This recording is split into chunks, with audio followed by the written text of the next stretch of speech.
अस्सलाम वालेकुम व्यूअर्स। इस वीडियो में हमें एनाइलेशन ऑफ मैटर पढ़ना है। ये प्रोसेस पेयर प्रोडक्शन का कन्वर्स प्रोसेस है, रिवर्स प्रोसेस है। यानी पेयर प्रोडक्शन में हमने देखा कि एनर्जी यानी इलेक्ट्रोमैग्नेटिक रेडिएशन एक गैमा रे फोटॉन कन्वर्ट हुआ इलेक्ट्रॉन और पॉजिट्रॉन में।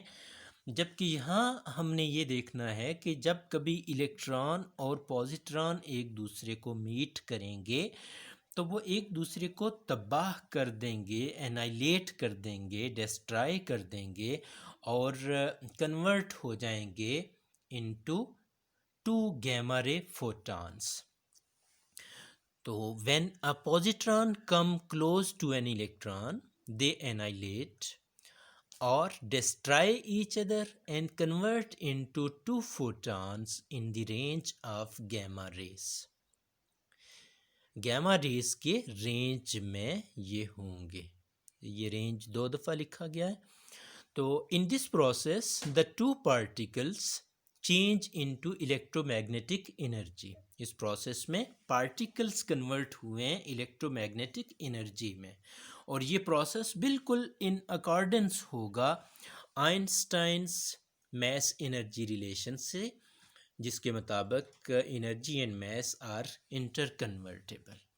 यानी this process is experimental verification of Einstein's mass energy equation. और इसको फिगोरियली देखें तो एक इलेक्ट्रॉन जब एक पॉजिट्रॉन से मिलेगा तो ये दोनों एक दूसरे को एनाइलेट करेंगे और दो गैमा रे फोटॉन्स बनेंगे।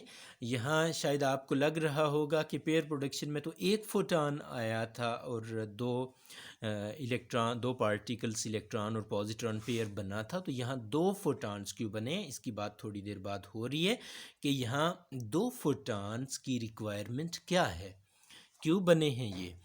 और इसकी इक्वेशन इस तरह से हम बनाएंगे कि पॉजिट्रॉन जब एक इलेक्ट्रॉन से मिलेगा तो दो गैमा रे फोटॉन्स बनेंगे।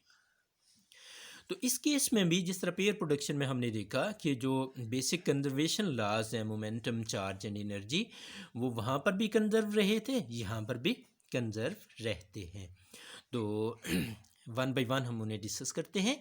S net momentum of electron and positron is zero. जैसे कि हम देख सकते हैं ये बिल्कुल सेम मैस के हैं, एक इधर से जा रहा है एक उधर से आ रहा है, दोनों यहाँ पर मिलेंगे, रेस्ट में आएंगे, और रेस्ट में आएंगे तो उनका नेट मोमेंटम ज़ीरो होगा। तो इसी तरह से जो आफ्टर हैं, आफ्टर रिएक्शन जो चीज़ बनेगी वो क्या है, वो दो गैमा रे फोटॉन्स हैं, एक ऊपर की तरफ निकल जाएगा एक नीचे की तरफ, यानी एक वन साइड पर दूसरा उसकी अपोजिट साइड पर। तो लिहाजा ये जो फोटॉन्स हैं बिल्कुल बराबर फोटॉन्स हैं दोनों, एक ऊपर की तरफ गया दूसरा नीचे की तरफ आ गया। तो दोनों की 0.511 MeV एनर्जी होगी। ये 0.51 MeV एनर्जी इसके पास, इतनी ही एनर्जी इसके पास होगी। तो ये ऊपर की तरफ निकल जाएगा, ये नीचे की तरफ आ जाएगा, सेम वेलोसिटी के साथ जाएंगे, लिहाजा मोमेंटम आफ्टर बी जो नेट मोमेंटम है वो ज़ीरो होगा। तो इसी तरह से नेक्स्ट अगर हमने देखा कि चार्ज क्या होगा, यहाँ देखें जब इलेक्ट्रॉन एक नेगेटिवली चार्ज है, पॉजिट्रॉन पॉजिटिवली चार्ज है, जब ये दोनों मिले तो नेट चार्ज ज़ीरो हो जाएगा, नेगेटिव चार्ज पॉजिटिव चार्ज को ख़त्म कर देगा, तो न्यूट्रलाइज कर देंगे। तो इस तरह से जो प्रोडक्ट्स बनी हैं वो फोटॉन्स बने, और फोटॉन्स हमें पता है चार्ज लेस है, लिहाजा शुरू में भी नेट चार्ज ज़ीरो, बाद में भी नेट चार्ज ज़ीरो, शुरू में भी मोमेंटम ज़ीरो, बाद में भी नेट मोमेंटम ज़ीरो है। तो इस तरह से मोमेंटम और चार्ज दोनों कंजर्व रहते हैं।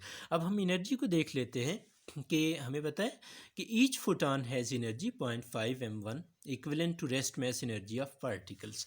तो हमें यहाँ इनकी रेस्ट मैस एनर्जीज का पता है कि वैसे ये भी मूव करके आ रहा है, ये भी मूव करके आ रहा है, ये भी मूव करके जा रहा है, ये भी मूव करके जा रहा है, तो वेलोसिटीज़ भी एक दूसरे से रिजेंबल करेंगी। लेकिन अगर हम रेस्ट मैस एनर्जीज़ को देखें तो इलेक्ट्रॉन का रेस्ट मैस 0.5 m1 0.5 0.11 MeV होता है, पॉजिट्रॉन का भी इतना होता है, तो सम करेंगे तो वो 1.02 हो जाएगा MeV। इसी तरह से इन दोनों जो गैमा रे फोटान्स हैं इनकी एनर्जी भी 0.511 MeV 0.511 MeV है। लिहाजा टोटल एनर्जी यहाँ भी देखें तो वो उसी के बराबर आती है 1.02 MeV के। तो इस तरह से एनालिसिस में हमने देखा कि जो कंजर्वेशन ऑफ मोमेंटम है, कंजर्वेशन ऑफ चार्ज है और एनर्जी है, ये सब कंजर्व रहते हैं। तो यहाँ एक तो छोटी छोटी बातें और हमें करना है कि इलेक्ट्रॉन और पॉजिट्रॉन के हवाले से अगर बात करें तो पॉजिट्रॉन की ये यहाँ से प्रपोज हुआ था कि इलेक्ट्रॉन का एंटी पार्टिकल बना है। फ्लाई मेरे साथ है यहाँ पे। तो इलेक्ट्रॉन और पॉजिट्रॉन एंटी पार्टिकल का कहा गया था, लेकिन एनालिसिस के वक्त इसकी डिस्कवरी नहीं हुई थी। तो एग्जिस्टेंस ऑफ पॉजिट्रॉन को प्रिडिक्ट किया था डायरेक ने 1928 को। इसने प्रिडिक्शन की थी कि इलेक्ट्रॉन का एंटी पार्टिकल होता है जिसको पॉजिट्रॉन कहते हैं, और इसको डिस्कवर किया था बाकायदा कार्ल एंडरसन ने 1932 को कॉस्मिक रेज में, और इस बेस पर फिर उसे नोबेल प्राइज़ मिला था 1936 को।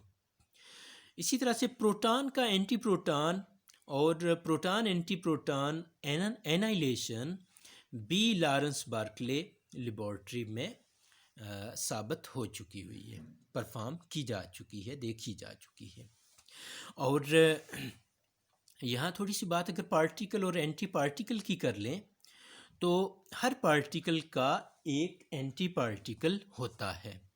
उस पार्टिकल और एंटी पार्टिकल का सेम मैस होता है, सेम चार्ज होता है अगर उन पर हो तो, और चार्ज अगर होगा तो अपोजिट साइन का होगा, और इस तरह से उनके क्वांटम नंबर्स में फ़र्क होगा।